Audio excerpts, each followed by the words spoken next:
সুস্থ থাকলে নাহিদ রানা দেশের জন্য ভালো কিছু করবে এমন প্রত্যাশা সতীর্থ শরীফুল ইসলামের। পাকিস্তানের বিপক্ষে গতির জল তুলে নতুন করে আলোচনায় নাহিদ রানা, তাকে নিয়ে আশার আলো দেখছেন ক্রিকেট বিশ্লেষকরাও। সতীর্থ শরীফুল ইসলাম বলছেন, সুস্থ থাকলে দেশকে অনেক কিছু দেওয়ার আছে ডানহাতি এই গতি তারকার।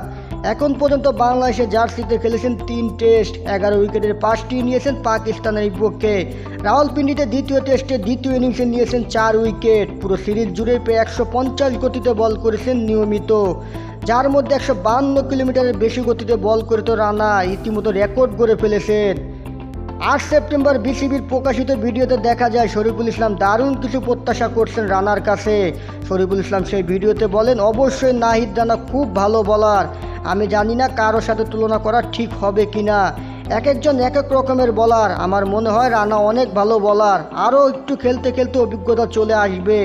ও যদি সুস্থ থাকে আমাদের জন্য অনেক ভালো হবে। 22 বছর সুই সুই বয়সী নাহিদ রানার জন্য পরের চ্যালেঞ্জ ভারত। চলতি মাসে 2 টেস্ট ও 3 টি20 খেলতে ভারত যাচ্ছে বাংলাদেশ দল।